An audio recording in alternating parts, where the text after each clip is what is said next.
Good afternoon, everybody, and a very, very warm welcome to this book launch today with Sally Hayden, with her wonderful, wonderful new book, My Fourth Time We Drowned. It's a real great privilege for us at Caabu to be hosting her today to tackle a really, really important subject about refugees through a particular route through sub-Saharan Africa, North Africa, Central Mediterranean, and the stories of those refugees and migrants, and very much one that needs to be told.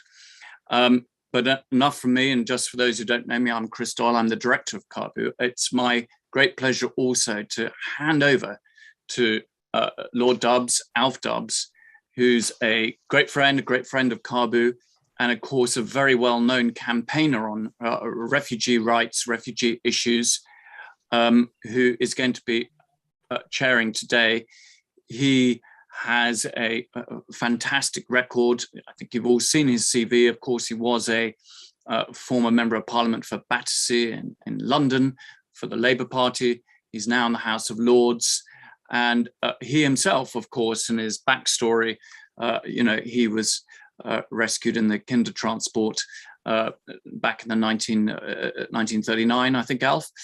And, so refugees and the whole issue of refugees has been a lifelong campaign for him. Alf, thank you so much for doing this. And to you too, Sally. We look forward to a fascinating debate. Right. Well, first of all, thank you very much, Nick. Chris, thank you for asking me to take part in this. I'm very honoured to be, as it were, facilitating an event on Sally's behalf. But can I just say, I have enormous respect for Caabu.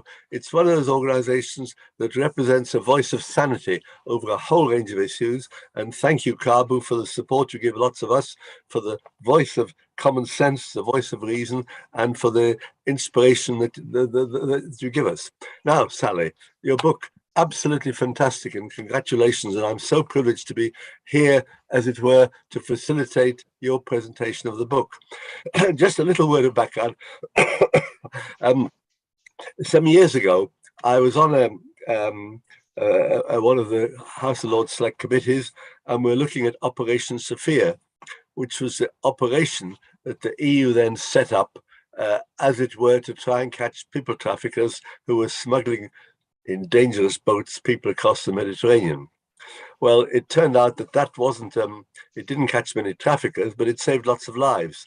But then, and I'm afraid I haven't yet got your book in my hands. I hope to have very soon, Sally. So forgive me if I'm going over ground that you've covered fully. But we then realized that the European countries were actually anxious to turn boats away. And instead of rescuing people, they were pushing boats away. And there was one notorious instance where the Italians pushed a boat away. It went to Spain, and bless them, the Irish said that they would take some of the people on that boat. And Ireland can come out. I'm not saying it because I think you have Irish connections, Sally, but because Ireland has a pretty good record in all this, much to the shame of other countries. At any rate, all we've heard since on the various committees I'm on is a disastrous situation in Libya, where people are being held in camps, virtually prison camps, people who are fleeing for safety and are then able to sometimes to get on these dangerous boats across the Mediterranean. And then the European countries are pushing them back again to Libya, back to those detention camps. So the situation is appalling, and it seems to me it characterizes what's going on, which is if the European countries can get rid of people by pushing them away, they're trying to do it. Whether it's Britain sending people to Rwanda, whether it's the Mediterranean countries pushing people back to Libya, and there are other pushbacks taking place again, all in breach of United Nations conventions. So your book could not be more timely. Congratulations on doing it, Sally. Over to you. Yeah, thank you so much. Thanks to Caabu for having me, and also to Lord Dubs. I actually interviewed you probably don't remember, in 2016. I started reporting on refugee and migration related issues in Calais, in northern France.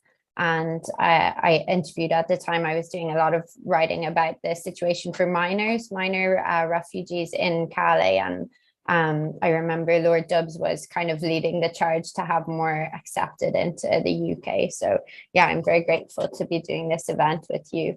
I didn't prepare like a proper presentation, but I can talk just a bit about what the book specifically focuses on and why, like you said as well, this is relevant to the broader situation that we see now related to the treatment of refugees and migrants. So the book, it's called My Fourth Time We Drowned, like has been said.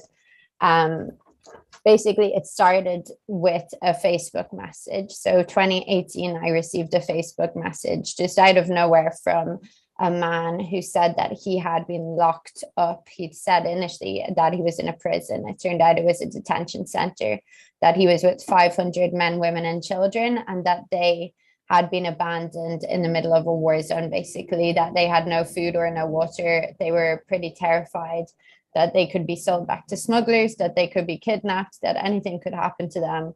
And so I started doing what I could to verify his story. And essentially, it turned out that everything he was saying was true, that they had this hidden phone that they were kind of holding on to be able to send out messages when they were desperately in need of help.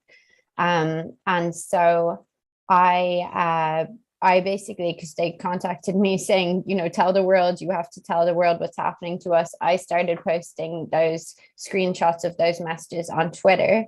And that ended up with a Twitter thread that eventually got viewed millions of times. But the result of that was that my contact details were passed around many other detention centers. And so what I didn't realize initially was that basically all of the people who were locked up in these centers were there because of European Union migration policy. So I'm sure some people here know since 2017, the EU has been supporting the Libyan Coast Guard to effectively intercept boats. So the way it works is that the EU carries out surveillance, flying planes, helicopters, drones to spot the refugee boats. And then that information is given to the Libyan Coast Guard, who also are provided with equipment and training and other support to do these interceptions. So since 2017, now nearly 100,000 men, women, and children have been intercepted trying to reach Europe and forced back to Libya. And what's happening there is that they're being locked up generally indefinitely in detention centers that are basically being run by militias. They're associated with the UN-backed Tripoli-based government. As I'm sure everybody knows, Libya isn't a functional state. It has multiple governments, but they are associated with the UN-backed one. And people don't, you don't have any legal recourse. You don't have any way to get out of this situation to challenge it. You're not even necessarily charged with anything. And yeah, so for me, this was pretty shocking that there wasn't more awareness about this. But basically, I just then spent years gathering the evidence and gathering the information of what were the consequences of this EU policy. And it became pretty clear pretty fast that these are being, I'd say deliberately covered up, that there aren't efforts being made to document this. And I would say that's happening quite deliberately. And what we're seeing is like a lot of people, when they are returned, they're tortured or, die of starvation, die of tuberculosis. There's many things that can befall you in this type of system. But to go back to what Lord Dubs was saying, this is part of a broader trend that we're seeing where rich states are effectively fortifying their borders, spending huge amounts of money to do that, to make sure that people can't actually reach the territory. And the EU support of the Libyan Coast Guard is effectively a circumnavigation of international law, because a European vessel cannot return people to Libya because their lives would be in danger there, but a Libyan vessel can. So it was a way of, getting around a court decision that said that European vessels, the Hershey decision in 2012, so that Italian vessels couldn't return people to Libya. So this has been the workaround. So I don't know, do you want me to talk more about it, or what is best? Well, thank you for the introduction. And again, I'm so impressed by what you've done. If ever we needed a book like yours, it is now. Could I ask you this? It seems to me, before other people come in with questions, it seems to me what you've drawn attention to is the failure of many parts of the international community, whether it's UNHCR, whether it's the United Nations, whether it's EU, whether it's the Institute of Migration. Can you say a bit more about the failure of the international community and why you think we're doing so badly? Yeah, I mean, so this was something that was, again, quite interesting to me, that it came quite quickly. So initially, first I had the understanding that there were refugees locked up in detention. Then I started to understand Europe's role in that. But then when I asked European politicians, how are you supporting people being returned to these conditions? And I mean, for full information on what's happening in some of the detention centers, there's a lot of it documented in the book, but like large numbers of crimes against humanity are happening, for example, or there's definitely evidence being found of that, torture, starvation, medical neglect, children dying in detention. All of this is happening. And so when you ask European politicians how they could be supporting this system, they will say that they don't actually approve of the detention centers, but that they are supporting the UN to improve the conditions in them. And so pretty quickly, I started getting contacted by UN staff, including UNHCR, IOM, and some others, who were saying that they were worried that they were being used to effectively whitewash the brutal impacts of the EU policy, because the EU is one of their major funders, and sometimes they say, well, it's probably better that we're there than that we're not there. But at the same stage, it meant that EU politicians can say, well, we're doing something to improve things. And actually, maybe that's giving them a way of, deflecting from the real reality, the real horrors that are taking place. And I documented in the book a lot of different incidences of NGOs and UN organizations, potentially either failing to give help or failing to get the access that they needed to give help, or in some cases actually like releasing misleading information about the conditions. And that might have been because they were receiving false information from the people who run the centers, who obviously have a kind of reason to do that. Or I can't speculate as to fully why, but I know that the staff who contacted me wanting to speak anonymously, they were saying they felt like the UN wasn't speaking out against the EU's role in this, particularly, that they will say that conditions are bad in Libya, but they aren't saying that this is that people are being sent to these centers as a direct result of EU policy. They won't explicitly say that. Well, I mean, it seems to me it's a disgraceful failure of many of these organizations. Before we throw this open to the wider audience, do you say, what can we do about it? I mean, the trouble is, not many people can get to Libya to see for themselves. You've thrown a lot of light on this. But what do you think we can do, and who do we pinpoint for responsibility? Yeah, I mean, in terms of my role, obviously I work as a journalist. I just feel like the most important thing initially is to have the information. And I interviewed Frontex, the EU border agency. I asked them, like, do they monitor the consequences of what is happening to these now nearly 100,000 people who have been returned? They say no, that Libya is a sovereign state, that they don't really monitor what happens past that point of interception. And so I thought that, I mean, that needs to be documented. And so in terms of my role, that was the first thing that I wanted to do, gathering this evidence. And I will say that it was very hard won. I mean, my sources were in huge danger constantly. Like, I also received death threats. I was under criminal investigation as well for a year while reporting this. And I think that really showed me that this is both important and that the information hadn't fully been available. And, I think that a lot of people, they just hear, migration policy or refugee issues, and they just switch off. But actually, these are all decisions that are being made. It's happening incrementally, and it's getting worse and worse. And if the consequences aren't being documented. I think that's a problem. The other thing that I would say, I mean, and I'm not an advocate, like it's not really my job to decide policy, but like I would say that huge amounts of money are being spent, and we've seen with the EU Trust Fund for Africa, it's now worth more than 5 billion euro, I think, and that's money that's being spent across 26 African countries effectively to try and stop migration. And I do think that no matter what your thoughts on refugee issues, migration, any of this, like analyzing how that money is being spent and whether it's actually making people's lives better or whether it's propping up systems, militias, dictatorships that actually oppress them and make the situation worse for vulnerable people. I think that's important. And I think that's the same what we're seeing now with the UK Rwanda deal. I mean, again, it's like Rwanda is a dictatorship, it's a police state. One chapter in my book focuses on Rwanda, and I went there to report. And there's not proper scrutiny possible there. And yet all this money is going to be spent again to effectively prop up a country that is a dictatorship or a police state. And again, I think you can question that huge amount of spending, and whether it could be better spent. Well, thank you. May I just ask you a couple more quick questions, and then we'll throw it open.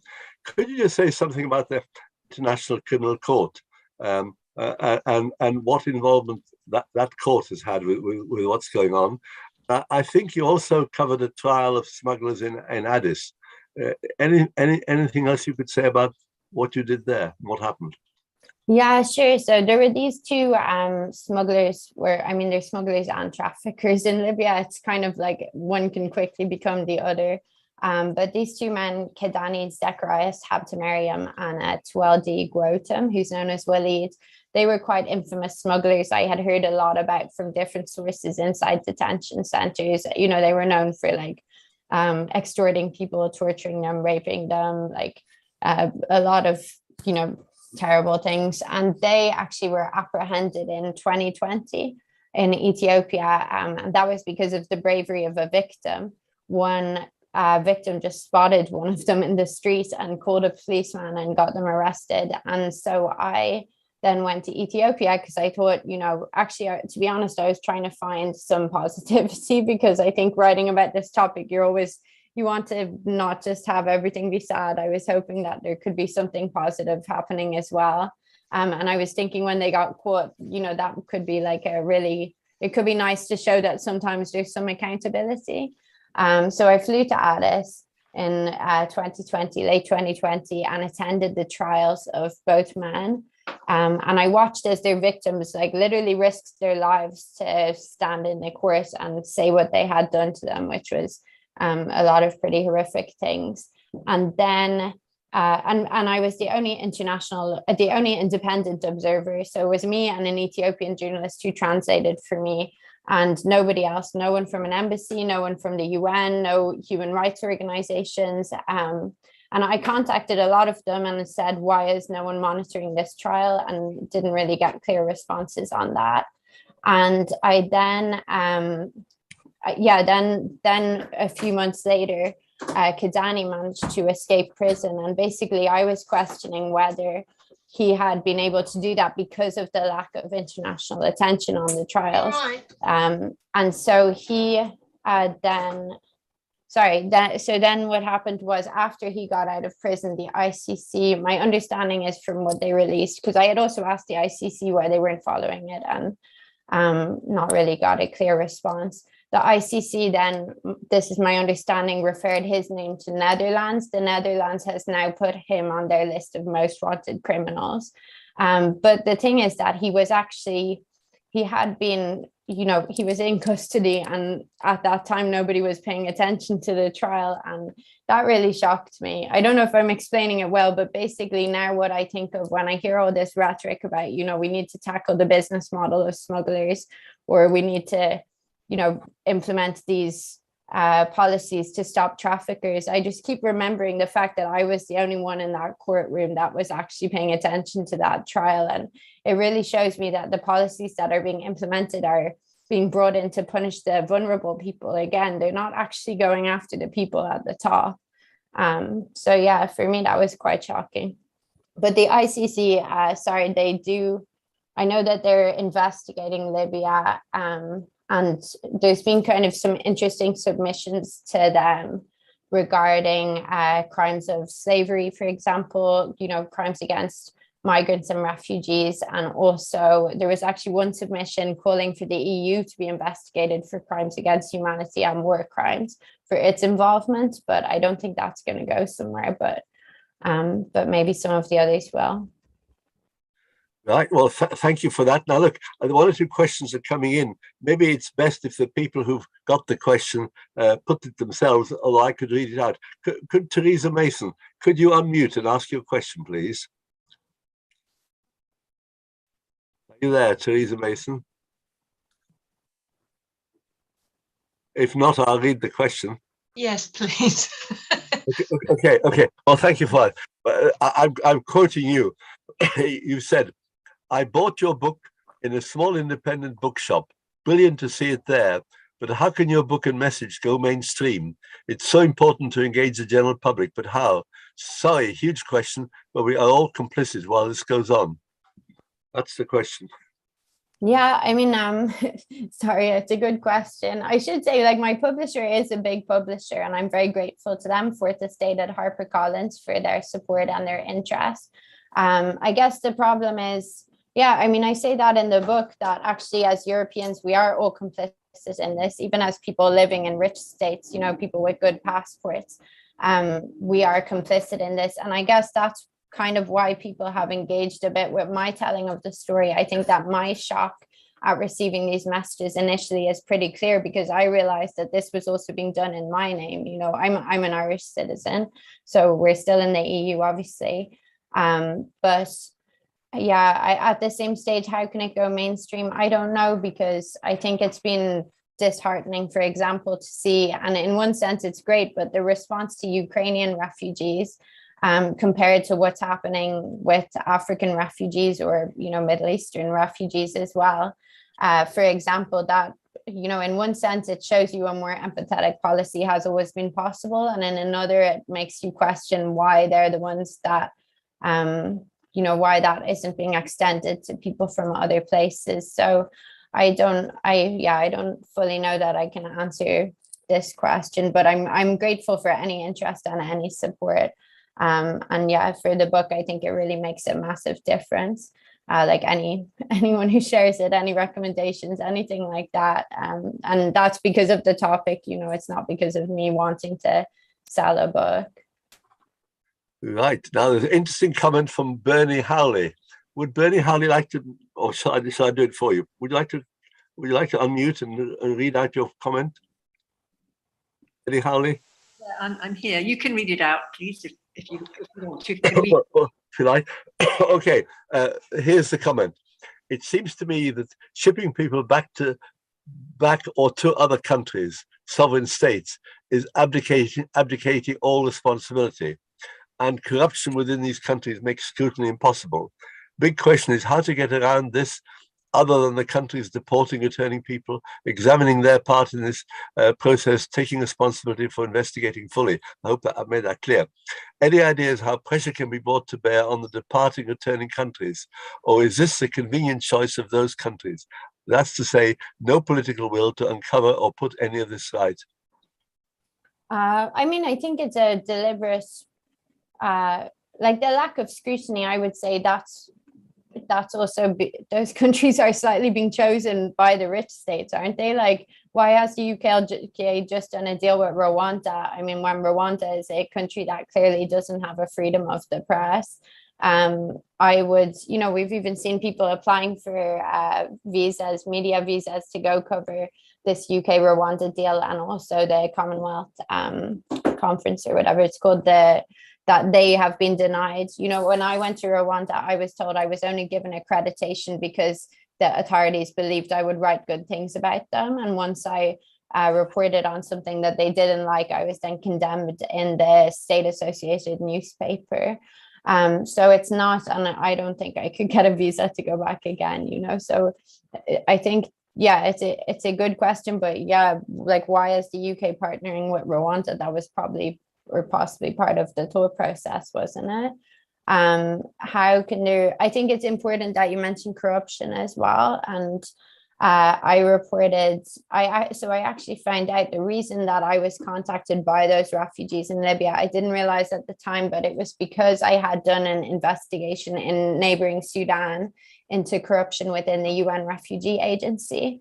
And basically, I went to Sudan in 2017 to do a slightly different story and started interviewing refugees, and they were all saying that I should investigate the UN instead. The UN Refugee Agency, basically, they were saying that staff were demanding bribes of up to tens of thousands of dollars for people to be resettled to safe countries. And so this is the so-called legal route. When people say like jumping the queue or all of this, I think politicians, they tend to be referring to the resettlement process, which is actually can be quite opaque. And, it's a small chance that you'll get chosen. But in Sudan, what the refugees were saying was that they had no trust in the process. They felt like it was corrupt.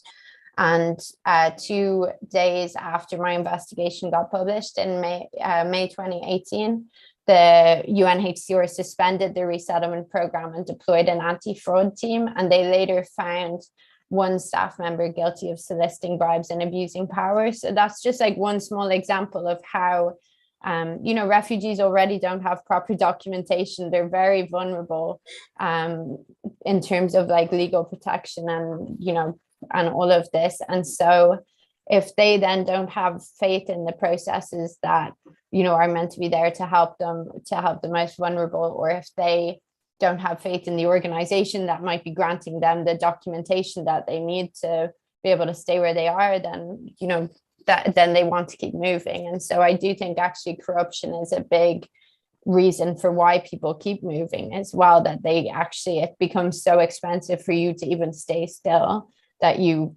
feel like you don't have another choice. And that was why a lot of people in Sudan told me that they were going to Libya to cross the sea. Apart from that, sorry, it's a very big question, so I don't know that I can fully answer. But in terms of accountability, I just think like not shifting the responsibility to other places where there isn't scrutiny, that's always been that's a problem. Yeah, but you've really just confirmed what came up earlier: the failure of refugees to feel that the international community is offering them any protection at all. I think that's a very depressing scenario, and it's good you've highlighted. But I can't think of anything more depressing. If we and refugees have lost faith in international institutions, where are we? Where are we to go? Except to rely upon people like you to publicize it. Now, I don't ask you to comment on that. Chris, you had a very interesting comment. Do you want to read it yourself?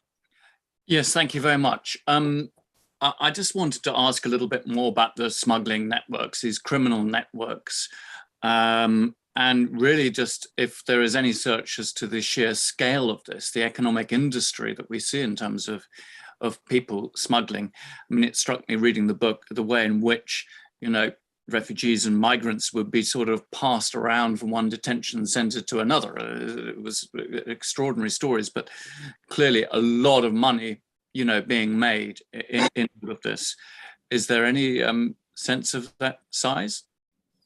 Yeah, it's a good question because not all the smugglers are linked up, so, and obviously it's all kind of been done, or a lot of it isn't so traceable, but that the money I think is huge in terms of the detention centers, and the smugglers are slightly different, even though they're kind of linked together and it's not totally clear cut. But in terms of the smugglers, I know Mirana Stefanos, who is an Eritrean advocate, refugee advocate. She said that she thinks now the ransoms that are paid by people could have reached $1 billion. I'm pretty certain that was the figure she gave. She said that she felt that they had reached that in Sinai, in the desert where people are held there. And at the same stage, she was like, nobody will even believe that because that amount of money is incomprehensible, but she was just saying the money is so big.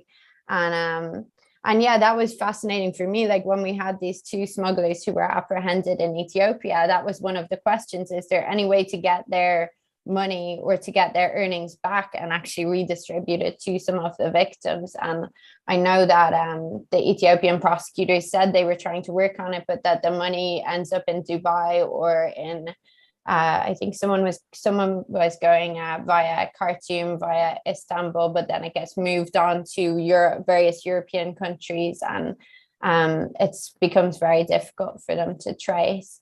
But yeah, it's a good question. Sorry, with a vague answer. Thank you for that. Now, there's another comment from Minno Reagan. Do you want to read it, or shall I read it out for you? Okay, I'll step in.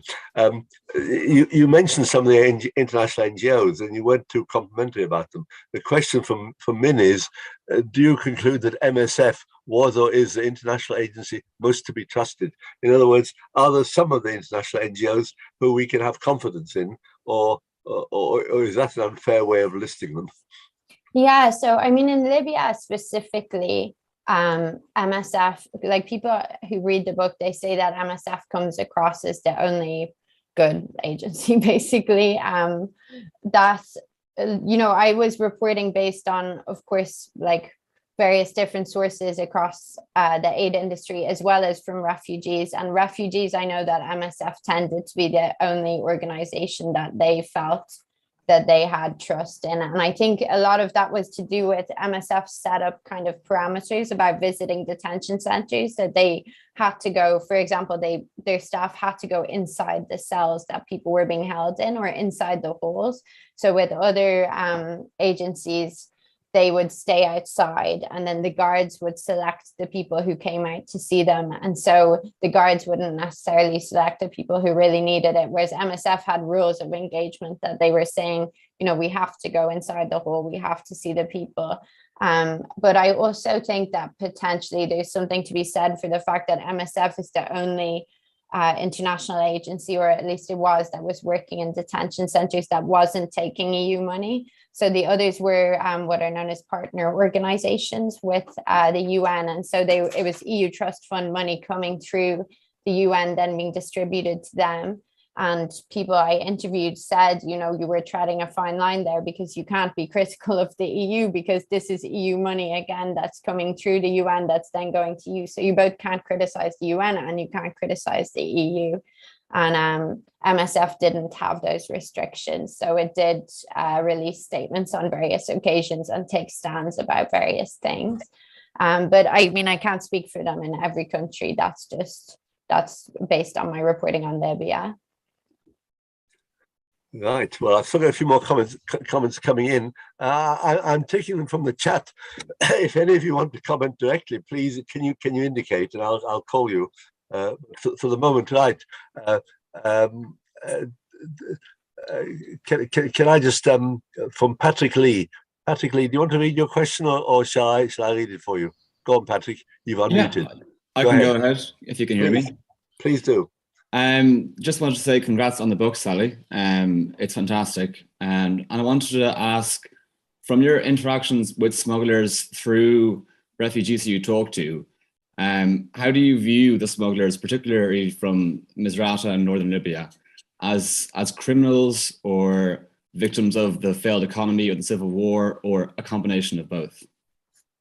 I mean, my understanding of, I guess it depends on the levels. Like, my understanding is that some smugglers, felt that they were providing a service, at least initially, and you have different levels. You have like the local person, the slightly higher up, the slightly higher up. Like, some of the smugglers that people that I interviewed traveled with were actually not even based in Libya. They're based in Dubai or somewhere else and kind of manage operations remotely. And I guess it depends on how inhumane they become and how desperate for money, because I did hear of some some smuggling is just someone meeting a service, isn't it? It's like somebody wants to move a location, so they pay somebody to help them do that. But then but I think Libya is a situation where it can become exploitative very, very quickly.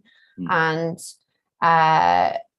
yeah, like that's, and it seemed like when the EU policy, that was one of the impacts of the hardening EU policy as well was that from 2017, because it became so much harder to cross the sea, that the smugglers then started selling people, sorry, I'm using smugglers and traffickers a little interchangeably here because, one just becomes the other quite quickly, but they started selling people between them.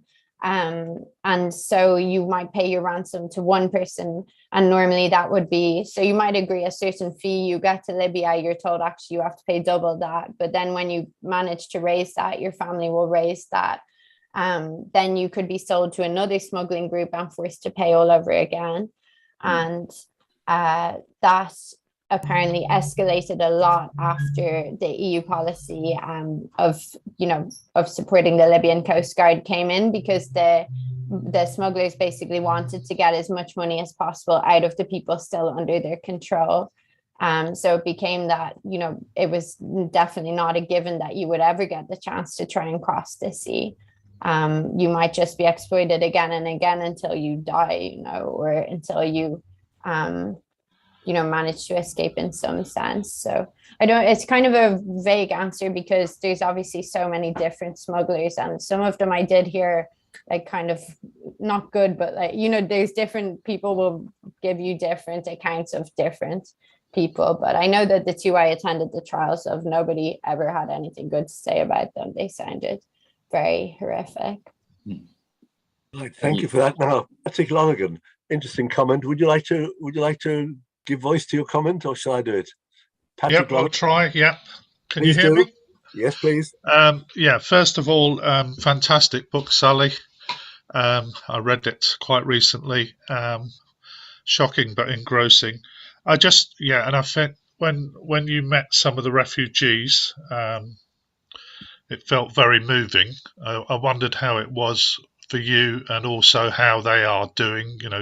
I asked this question in the context of I'm a social worker in London, so we work sometimes with refugees who've been here many years and are they're not living in detention centres, but they're as you probably know, they have very few rights and less rights, and so it's really around what's their experience, given that the torture, psychological stress. Do they get any help to deal with this? Those kind of, because clearly, I'm sure there's a sense of relief from getting here, but then it's their experience in the host country, which is often the.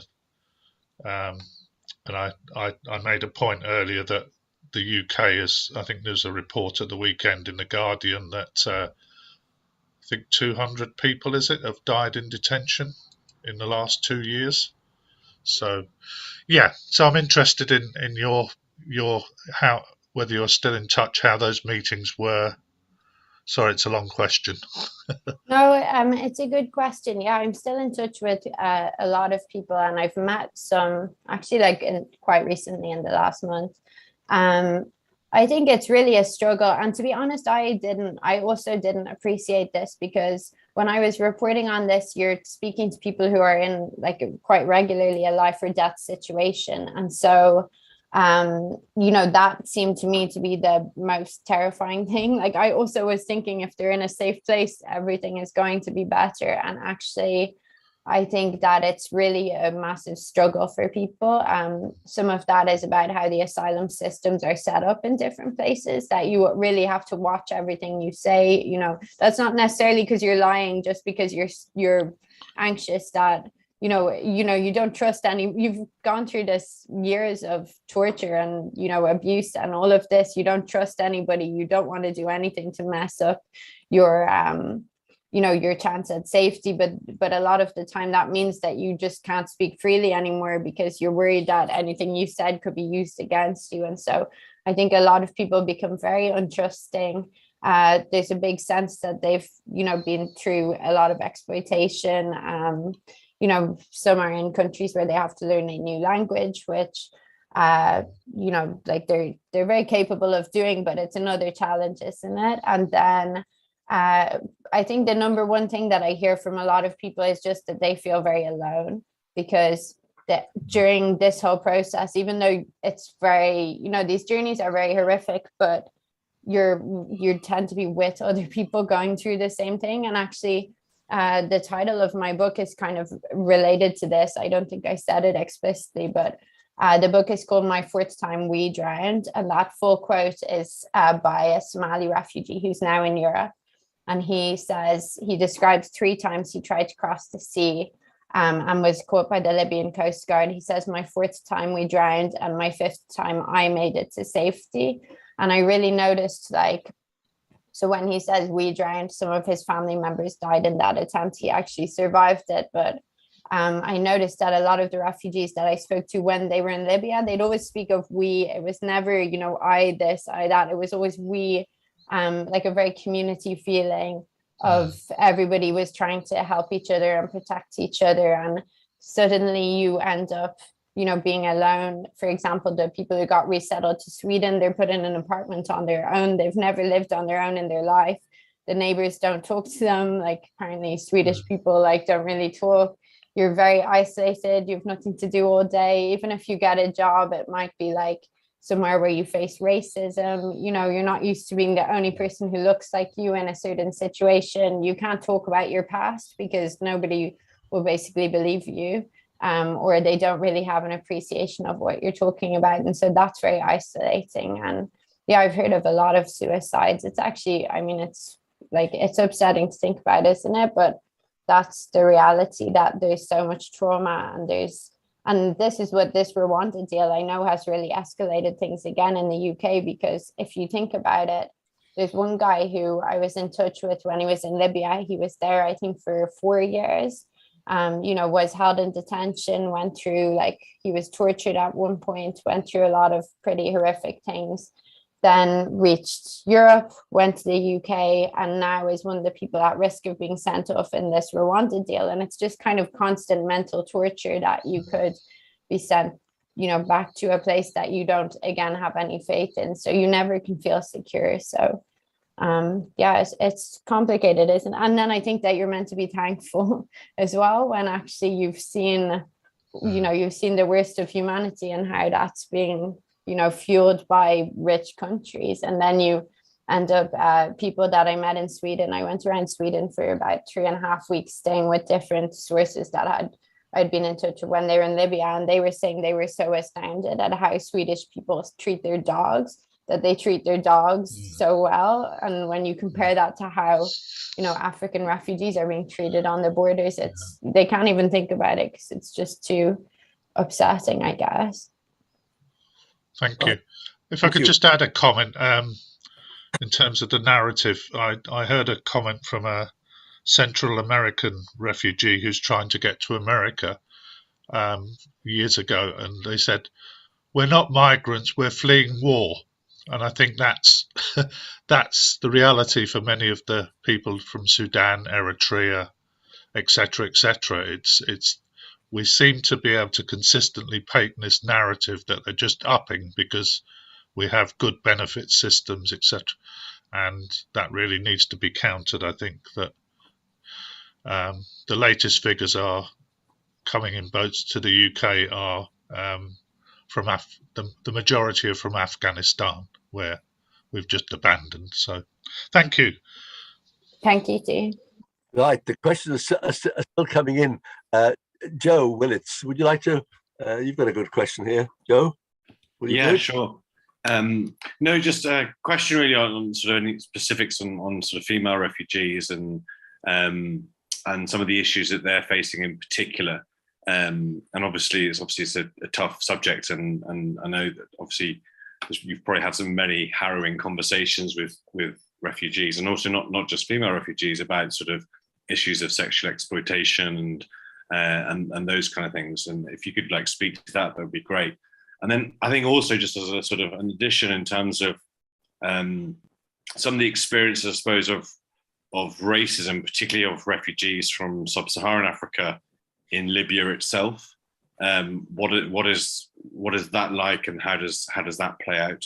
And also thank you for a great event and for doing this for us. It's really wonderful to have you. Yeah, no, thanks to you too so much. In terms of female refugees, I mean, this is even in the book, I was wondering, had I put in enough women? Because the thing is, women, like, they are there, but they tend to be more frightened about speaking out. And I guess that's because the potential consequences, they feel like those could be very grave. Yeah, there's women suffering from, I mean, everything. Sexual exploitation is happening in the detention centers and with the smugglers. I mean, the stories are horrific with smugglers. The ones that I attended the trials of, there'd be, you know, stories about them deliberately separating couples, for example, and saying like they could only, even if they had paid the ransom, they could only cross to sea if the woman slept with the smuggler, or, you know, transmitting things like HIV. I think other smugglers I know were transmitting HIV, getting people pregnant. You know, just different types of abuse that, like, even one smuggler, I haven't fully followed this through, but one I heard of him filming encounters with women and then threatening if they ever spoke out that he'd post them online.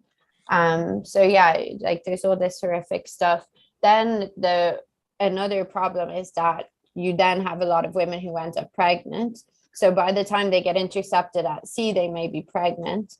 And they then, I mean, one woman, a Somali woman, who was held in detention for a year, she told me that she thinks half of the women who are pregnant, so there were always a lot of pregnant women, she said half of them, she would say, are pregnant from rape. And there wasn't healthcare in a lot of the detention centers. So she actually had a stillbirth. She said for 9 months, she never got any medical care. Then eventually the baby was stillborn. And she like, there was another detention center where a baby was born. This was quite early on. And that woman, again, didn't get medical care. You can actually, I have photos of refugees putting plastic bags on their hands to help her in labor because there was nothing else. And basically everybody around them just prayed for the delivery to be safe. And that was in the middle of a big hall, you know, with hundreds of people in it. So yeah, the issues are both and then also then there's sexual exploitation in the detention centers. And even in one, there was reports of it being used kind of as a brothel, like the guards basically, you know, selling these women. So yeah, all of this is happening. And yeah, it's terrible. I don't know what else to say about that. And I should say there are some stories like the woman who had the stillborn, I met her, she's living in Dublin now. She just gave birth to her second baby who survived. So she now has 2 babies and her husband here, which is really lovely. And then the baby who was born in detention is now in Canada. She's a few years old. Actually, her father sent me a video of her dancing in front of the TV recently. So, I mean, there are kind of happy stories that result, but I was telling them, how are you going to explain to her how she was born? They were saying one day we will tell her about that, but imagine telling your baby that they were born in a war zone in the middle of a detention center with hundreds of people praying around them and no medical care. Right, thank you. Now, look, there are 2 more questions. Last one will be for me. I'll use my position, but before that, Simon John, you've got a quick question. Simon, you there? Simon? Yeah. Yes. Okay, go ahead, please. Well, the question is in relation to small boat crossings, both in the Mediterranean and the Channel. Do we have any rough idea how many of those are self-organized? In other words, people just go out and buy a boat amongst a group of refugees. I mean, I personally haven't reported on the Channel boat crossings, so I'm not sure about that. What I can say is that when I reported in Calais a lot in 2015, 2016, I remember we asked refugees there why they wouldn't cross the Channel in a boat, and they were all saying that it's far too dangerous. So, I think that the fact that people are doing this does show you how desperate the situation has become. But yeah, I don't know the answer to that. In terms of the people crossing the Mediterranean, I haven't heard of any that are self-organized, but I did go out on a rescue boat for a few weeks, and we ended up the people that came on board were actually Libyans who had come out in a fiberglass boat, so not one of those dinghies or the flimsy ones. And they said a smuggler was involved, but I think it had been kind of a more collaborative effort rather than what happens with a lot of the Africans from other countries. But sorry, I don't have a perfect answer. Thank you. Okay, I think we're probably running out of time. Can I just ask my question, please? Going back to the international organizations, the UN, EU, and indeed the NGOs. Now, you've been very critical of them on the basis of the evidence you've collected. How aware are these international organizations of the terrible things that you've exposed, or are they simply denying it's the case? In other words, is it deliberate ignorance on their part, or are they as guilty as anybody and they're just not doing anything about it? If you follow my question. I mean, I don't know that I can directly answer that, but I can say like this reporting took place starting from 2018, and I was in pretty constant communication with many NGOs and international organizations about what was happening, because I was passing information from the detention centers to the organizations, particularly when there were people in need of help or medical care, because they didn't, definitely at the start, there was no direct route for the detainees in detention to contact those organizations. That's why I became kind of the middleman. And certainly, I can't speak as to how deliberate it was or why it was done deliberately, but I know that there are situations, for example, in one detention center documented in the book, someone was dying every 2 weeks of medical neglect, basically starvation and medical neglect in one detention center. And I was contacting the UN and another NGO that was working there for months, about 6 or 7 months before anything was done about that. And so I know that they at least were aware of, you know, the high number of deaths because I was asking them about it. But why did they do nothing? I can't answer that. But I think the issue is also that there isn't accountability, that this, you know, there's no, if something goes wrong, there hasn't been an investigation, there hasn't even been pressure on them to answer for it. And yeah, but I mean, I can't tell you the motivation. But I mean, it's what the evidence I have is in the book. So thank you to everybody as well who's reading it or bought it. Right. Well, I think probably the time is coming to a close, isn't it, for us? Sadly, Sally, can I thank you enormously from the bottom of my heart, because the only way to deal with these terrible injustices, these examples of torture and brutality to women, the only way to do it is to expose them so we all know what's going on. And your book is going to play an enormous part in drawing attention to some terrible things that are going on. It's up to others then to take that further and to push the institutions and try and I'm going to raise it at an international conference I'm going to next week of 57 countries. I'm on the migration committee. I'm going to raise these issues best I can, but I think it's important for all of us to do it. Can I on behalf of everybody thank Caabu for the fantastic work they're doing. If any of you feel like joining Caabu would welcome your support, both political and also financial. Caabu have done a great job. But again, thank you, Sally. I hope we can keep in touch. You're doing a fantastic job, and I can't say how important it is for the sake of the cause of refugees that you've written this book and exposed some terrible things that are going on. Thank you all for coming. I'm going to hand over to Chris to bring it to a close. But thank you for your good questions, Chris. And thank you to you. I'm very grateful as well. Well, thank you to both Alf and Sally for speaking today. Particularly Alf recovering at home from COVID, and Sally, thank you for writing this book and coming speaking to us today. It's really been terrific, and you know, we're really grateful. And Joe's kindly put the link in the chat where you can go and buy the book. I do urge you so to do, and we look forward to seeing you all at future meetings.